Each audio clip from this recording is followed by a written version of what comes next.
കാരണങ്ങൾ കൊണ്ട് നിലമ്പൂരിലെ വൻ തോൽവി LDFന് പ്രത്യേകിച്ച് CPMനും മുഖ്യമന്ത്രി പിണറായി വിജയനും കനത്ത തിരിച്ചടിയായിരുന്നു. ഒന്ന്, രണ്ടാം പിണറായി സർക്കാരിൽ ആദ്യമായി മുന്നണി ഒരു സിറ്റിംഗ് സീറ്റിൽ തോൽക്കുന്നു. അതും തദ്ദേശ തിരഞ്ഞെടുപ്പിന്റെയും നിയമസഭാ തിരഞ്ഞെടുപ്പിന്റെയും പടിവാതിക്കൽ വെച്ച്.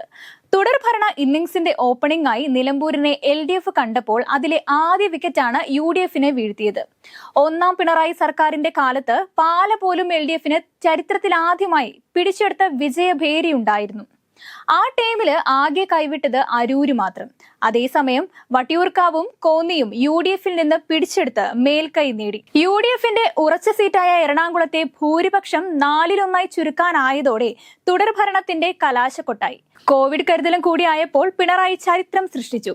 രണ്ടാം ടൈമിൽ പക്ഷെ കാര്യങ്ങൾ കൈവിട്ടു. കറുപ്പിനോടുള്ള കലിപ്പും നൽകാത്ത സേവനത്തിന് മുഖ്യമന്ത്രിയുടെ മകൾക്ക് മാസപ്പടി എന്ന ആക്ഷേപം, പൂരം കലക്കൽ, ADGP അജിത് കുമാറിന്റെ ദുരൂഹമായ RSS നേതാവുമായുള്ള കൂടിക്കാഴ്ച, ക്ഷേമ പെൻഷൻ മുടുക്കൽ, PP ദിവ്യയുടെ അധികാര ഗർവ്, നവകേരള യാത്രയും രക്ഷാപ്രവർത്തനവും മുഖ്യമന്ത്രിയും അകമ്പടി വാഹനങ്ങളും, അങ്ങനെ വിവാദങ്ങൾക്ക് ഒരു പഞ്ഞവുമില്ലായിരുന്നു. തിരുത്തേണ്ടത് തിരുത്തി മുന്നോട്ട് പോകുമെന്ന് പറഞ്ഞു തുടങ്ങിയ MV ഗോവിന്ദൻ നിലമ്പൂർ വോട്ടെടുപ്പിന് തലേന്ന് അറിഞ്ഞുകൊണ്ട് നടത്തിയ വെളിപ്പെടുത്തൽ തിരുത്തൽ പട്ടികയിൽ പെടുമോ എന്നറിയില്ല. EP തിരുത്തുകയും മുന്നണി കൺവീനർ സ്ഥാനത്ത് നിന്ന് മാറ്റാനും കഴിഞ്ഞ തിരുത്തൽ തുടരുമോ? പാർട്ടി സെക്രട്ടറി മുഖ്യമന്ത്രിക്ക് തിരുത്തേണ്ടി വന്നതും CPMൽ അത്യപൂർവ കാഴ്ചയായി. നിലമ്പൂരിൽ അൻവർ സൃഷ്ടിച്ച തിരഞ്ഞെടുപ്പിൽ ഒരുപക്ഷെ അൻവർ തന്നെ UDFന് പാരയാകുമെന്ന് കണക്ക് കൂട്ടി അതിൽ ജയിച്ചു കയറാമെന്ന CPM കണക്ക് കൂട്ടലാണ് അമ്പെ പാളിയത്. ആ ധൈര്യമാണ് സ്വരാജിന്റെ സ്ഥാനാർത്ഥിത്വത്തിലേക്ക് പോലും പാർട്ടിയെ നയിച്ചത്. ചെറിയ തോൽവിയാണെങ്കിലും പറഞ്ഞു നിൽക്കാമായിരുന്നു. സെക്രട്ടേറിയറ്റ് അംഗമാണ് തോറ്റത്.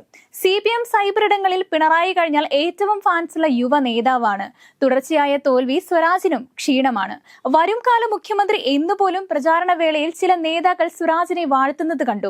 വിമർശിക്കുന്നവരെല്ലാം വികസന വിരോധികളാണെന്ന് സ്ഥാപിക്കുവാനുള്ള ശ്രമം വെറുതെയാണെന്ന് ഏറെക്കുറെ CPMന് ഇപ്പോൾ ബോധം വന്നിരിക്കുകയാണ്. ക്ഷേമ പെൻഷനുകൾ മുടങ്ങിയത് കുടിശ്ശിക തീർത്തു കൊടുക്കാനുള്ള തീവ്ര പ്രയത്നത്തിലാണ് LDF. അത് സൂചിപ്പിക്കുന്നത് ചില തിരുത്തലുകൾ തുടങ്ങിയിട്ടുണ്ട് എന്ന് തന്നെയാണ്. അത് തുടരുമ്പോൾ തന്നെയാണ് PP ദിവ്യയുമൊക്കെ പാർട്ടിക്ക് വെല്ലുവിളി സൃഷ്ടിക്കുന്നത്.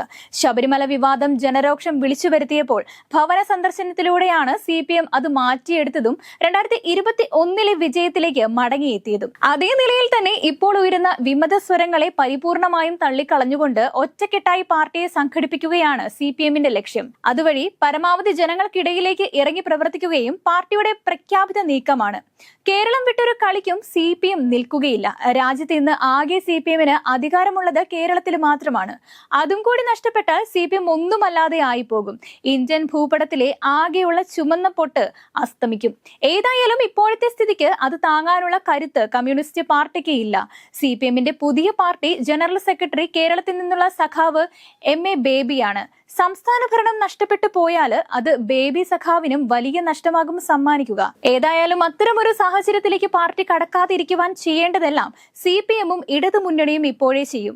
വരുന്ന മാസങ്ങളിൽ തന്നെ മന്ത്രിമാർ ഉൾപ്പെടെയുള്ളവർ കൂടുതൽ ജനകീയ ഇടപെടലുകളുമായി രംഗത്തുണ്ടാകും. ഏതു തരത്തിലാണ് ജനങ്ങളെ കയ്യിലെടുക്കേണ്ടത് എന്ന നിലയിൽ തന്നെ ജനങ്ങൾക്കൊപ്പം ഇറങ്ങിച്ചെന്ന് പ്രവർത്തിക്കുവാൻ CPMന്റെ മന്ത്രിമാരും നേതാക്കളും തയ്യാറാകും. ഒട്ടേറെ ജനകീയ പദ്ധതികൾ സംസ്ഥാനത്ത് അവതരിപ്പിക്കപ്പെടും. അതോടൊപ്പം തന്നെ പുട്ടിന് പീര പോലെ സംഘപരിവാർ വിരുദ്ധ രാഷ്ട്രീയവും CPM ഉറക്കെ സംസാരിക്കും. അങ്ങനെയൊക്കെ വീണ്ടും CPM അധികാരത്തിലെത്തുവാൻ സകല വഴികളും പ്രയോഗിക്കും.